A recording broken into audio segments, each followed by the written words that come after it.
ನಮಸ್ಕಾರ ಸ್ನೇಹಿತರೆ, ನಮಸ್ಕಾರ ಕರ್ನಾಟಕ. ಎಲ್ಲರೂ ಹೇಗಿದ್ದೀರಿ? ನನಗೆ ಒಂದು ಸ್ವಲ್ಪ ಬೇಜಾರಾಯಿತು.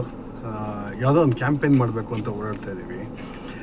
ಏನು ಕ್ಯಾಂಪೇನ್ ಅಂದರೆ, ಒಂದು ಸಮಯಕ್ಕೆ ಭಾರತ್ ಯಾತ್ರಾ ಇದೆಯಲ್ಲ, ಅದರದ್ದು ಪ್ರಿಪ್ರೇಷನ್.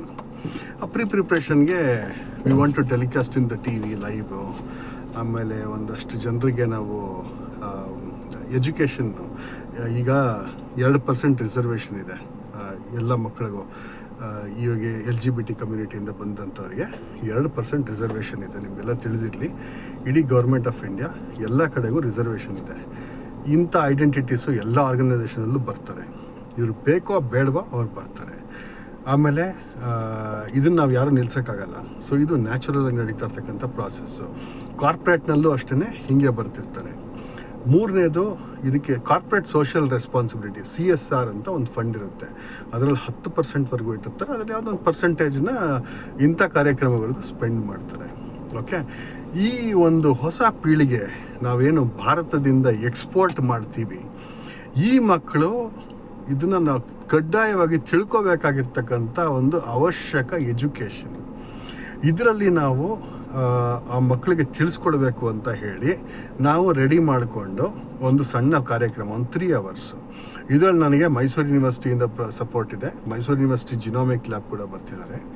ಎರಡನೇದು, ನನಗೆ JSS ಕಾಲೇಜಿಂದ ಒಬ್ಬರು ಪ್ರೊಫೆಸರ್ ಡಾಕ್ಟರ್ ಕೂಡ ಬರ್ತಿದ್ದಾರೆ, ಸೈಕ್ಯಾಟ್ರಿಸ್ಟ್ ಅವರು, ಮಾನಸಿಕ ತಜ್ಞರು.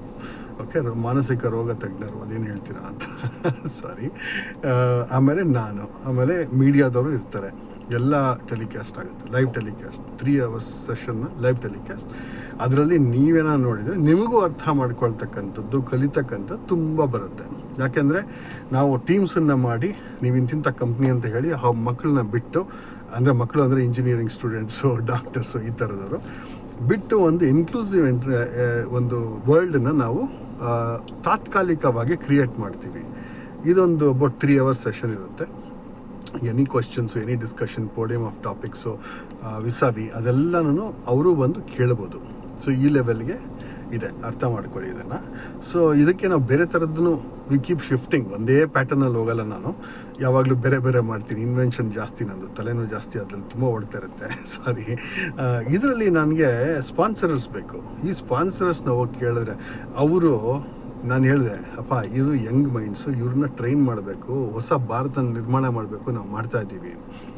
ಇವ್ರು ಹೇಳ್ತಾರೆ, ಯಾರಾನ ಆ ಕಡೆಯಿಂದ ಹಿಂದ್ಗಡೆಯಿಂದ ಬಂದು ನನ್ನ ಬಿಸ್ನೆಸ್ ತೊಂದರೆ ಆಗಿಬಿಟ್ರೆ, ನನ್ನ ಬಿಸ್ನೆಸ್ ಬಿದ್ದೋಗ್ಬಿಟ್ರೆ, ಕಾರ್ಪೊರೇಟ್ಸು ನನ್ನ ಸ್ಪಾನ್ಸರ್ಶಿಪ್ ಮಾಡಿ ನನ್ನ ಲೋಗೋ ಅದ್ರಲ್ಲಿ ಕಾಣಿಸ್ಬಿಟ್ಟು ನನ್ನ ಬಿಸ್ನೆಸ್ ಬಿದ್ದೋಗ್ಬಿಟ್ರೆ, ಏನೂ ಆಗೋದಿಲ್ಲ. ಇದರಲ್ಲಿ ಏನಾಗುತ್ತೆ, ನೀವು ಮಾಡ್ತಾ ಇರ್ತಕ್ಕಂಥ ದೇಶ ಕಟ್ಟೋ ಕೆಲಸ. ನೀವು ದೇಶ ಕಟ್ಟೋ ಕೆಲಸನ ಪ್ರಧಾನಮಂತ್ರಿಗಳೇ 15ನೇ ತಾರೀಕು, ಲಾಸ್ಟ್ ಆಗಸ್ಟ್ 15ನೇ ತಾರೀಕು ನಿಂತ್ಕೊಂಡು ಹೇಳಿದ್ದಾರೆ, ಟ್ರಾನ್ಸ್ಜೆಂಡರ್ನ ಪ್ರಮೋಟ್ ಮಾಡ್ತೀವಿ, ಇನ್ಕ್ಲೂಸಿವ್ ಇಂಡಿಯಾನ ನಾವು ತರ್ತೀವಿ. ಇನ್ಕ್ಲೂಸಿವ್ ಇಂಡಿಯಾ ಅಂತಂದರೆ ಮೈನಾರಿಟಿ ಕಮ್ಯುನಿಟಿ, LGBT ಕಮ್ಯುನಿಟಿ ಎಲ್ಲರೂ ನಾವು ತರ್ತೀವಿ, ಇನ್ಕ್ಲೂಸಿವ್ ಭಾರತ ಮಾಡ್ತೀವಿ ಅಂತ ಅವ್ರು ಕನ್ಸ್ಕೊಂಡಿದ್ದಾರೆ. ಅದ್ರ ಬಗ್ಗೆ ಭಾರತನೇ ಕೆಲಸ ಮಾಡ್ತಾ ಇದೆ. ಇದರಲ್ಲಿ ಒಂದು ಸಣ್ಣ ಒಂದು ಕಾರ್ಪೊರೇಟ್ ಲೋಗೋ ಕೆಲಸ ಮಾಡಿದ್ರೆ ಇದು ತಪ್ಪಲ್ಲ ಅಂತ ನನ್ನ ಅನಿಸಿಕೆ. ಎರಡನೇದು, ಈ ಒಂದು ಮಕ್ಕಳನ್ನು ಇವಾಗ ಪೂಬರ್ಟಿ ಲೆಸನ್ ಬರುತ್ತೆ, 8ನೇ ಕ್ಲಾಸ್ 9ನೇ ಕ್ಲಾಸಲ್ಲಿ XY ಕ್ರೋಮೋಸೋಮ್ ಅಂತ ಬರುತ್ತೆ. ಈ ಚಿಕ್ಕ ಮಕ್ಕಳಿಗೆ ಹೇಳ್ಕೊಡ್ತಾರೆ. ಇದನ್ನು ದೊಡ್ಡವರಾದ್ಮೇಲೆ ಆಲ್ಮೋಸ್ಟ್ ಎಲ್ಲ ಮರ್ತ್ಕೊಂಡ್ಬಂದಿರ್ತಾರೆ ನಮ್ಮ ಸೊಸೈಟಲ್ ಇನ್ಫ್ಲೂಯೆನ್ಸಸ್ಸಿಂದ. ಅಂದರೆ ಸೊಸೈಟಲ್ ಇನ್ಫ್ಲೂಯೆನ್ಸ್ ಅಂದರೆ ನಾವು ಒಂದು ಡೆಫಿನೇಷನ್ ಕೊಟ್ಟು ಇದೇ ನಮ್ಮ ಕಾಲ್ಪನಿಕ ಜೀವನ ಅಂತ ಬರೆದಿರ್ತೀವಲ್ಲ, ಇದರಲ್ಲಿ ಅವ್ರು ಕೂತ್ಕೊಂಡು ರೆಡಿ ಮಾಡ್ಕೊಂಡಿರ್ತಾರೆ. ಇವ್ರಿಗೆ ಮತ್ತೆ ಬಂದು ನಿಮ್ಮ ಕಾರ್ಪೊರೇಟ್ ವರ್ಲ್ಡ್ ಹಿಂಗಿರುತ್ತೆ, ಇಂಥ ಒಂದು ಲೈಫ್ ನಿಮಗೆ ಬರುತ್ತೆ ಅಂತ ತೋರಿಸ್ಕೊಡ್ದೆ ಇದ್ದರೆ ನಾಳೆ ದಿನ ಡಿಸಾಸ್ಟರ್ ಆಗೋದು ನಮ್ಮ ಭಾರತನ. ಓಕೆ, ಇವರು ಏನು ಮಾಡ್ತಾರೆ, ಎಕ್ಸ್ಪೋರ್ಟ್ ಕ್ಯಾಪಿಟಲ್ ಇವರೆಲ್ಲ. ಇವಾಗ NIE ಇಲ್ಲ JCE ಇದರಲ್ಲಿ ಎಷ್ಟು ಜನ ಮಕ್ಕಳು ಹೊರಗಡೆ ಹೋಗ್ತಾರೆ, MS ME ಅದು ಇದು ಏನೇನೋ ಮಾಡ್ತೀನಿ ಅಂತ ಹೊರಗಡೆ ಹೋಗ್ತಾರೆ. ನಮ್ಮ ಮಾನ ಮರ್ಯಾದೆ ಕ್ವಶನ್ ಏನಾಗುತ್ತೆ, ಇಂಥವರೆಲ್ಲ ಬಂದು ನಿಲ್ಲಿಸ್ಬಿಡ್ತಾರೆ, ಇನ್ನೇನೋ ಮಾಡಿಬಿಡ್ತಾರೆ. ಇದು ನಮ್ಮ ಹತ್ರ ಕಂಟ್ರೋಲ್ ಇದೆಯಾ? ನಿಜವಾಗ್ಲೂ ನಮ್ಮ ಹತ್ರ ಏನೂ ಇಲ್ಲ. ಇದು ನಾವು ಎಜುಕೇಟ್ ಮಾಡ್ತಕ್ಕಂಥದ್ದು ನಮ್ಮ ಇಂಪಾರ್ಟೆಂಟ್ ಸ್ಟೆಪ್ಪು. ಅದನ್ನು ಯಾರು ಸರ್ ನಿಲ್ಲಿಸ್ತಾರೆ? ಅಂಥ ಒಂದು ಮನಸ್ಸು, ಅಂಥ ಒಂದು ದುರ್ಬಲ ಮನಸ್ಸನ್ನು ನಾನು ಏನಂತ ಹೇಳಿ, ಅವ್ರು ಇನ್ಯಾರೋ ಬಂದು ಕೇಳ್ತಾರೆ, ದೊಡ್ಡ ಮನುಷ್ಯರು, ಇವರೆಲ್ಲ ಹೆಂಗೆ ಬಿಸ್ನೆಸ್ ಮಾಡ್ತಾರೋ, ಇವರೆಲ್ಲ ಹೆಂಗೆ ಲೋಗೋ ಬಿಲ್ಡ್ ಮಾಡಿದ್ರೆ ನನಗೆ ಗೊತ್ತಿಲ್ಲ, ಎಲ್ಲ ನಿಮ್ಮಂಥವ್ರೆ ಅಂಥವ್ರನ್ನೆಲ್ಲ ಸಾಕಿರೋದು. ಅವ್ರು ಬಂದು ಕೇಳ್ತಾರೆ, ನೀವು ಹೋಗ್ತಾ ಇದ್ದರೆ ಮರ ತಲೆ ಮೇಲೆ ಬಿದ್ದುಬಿಟ್ರೆ ಅಂತಾನೆ. ಏನ್ರಿ ಇದು? ಏನಂತ ಹೇಳ್ಬೇಕು ಇಂಥವ್ರಿಗೆ? ದುಡ್ಡು ಕೊಟ್ಬಿಟ್ಮೇಲೆ ಮರ ತಲೆ ಮೇಲೆ ಬಿದ್ದುಬಿಡುತ್ತಂತೆ ಅವನಿಗೆ, ನನ್ನ ತಲೆ ಮೇಲೆ ಬೀಳುತ್ತಂತೆ. ಆಮೇಲೆ ಇನ್ನೊಬ್ಬ ಯಾವನ ಕೇಳ್ತಾನೆ, ನೀವು ಹೋಗ್ತಾ ಇದ್ರೆ ನೀನು ರೋಡಲ್ಲಿ ಸತ್ತೋಗ್ಬಿಟ್ರೆ ಅಂತಾನೆ.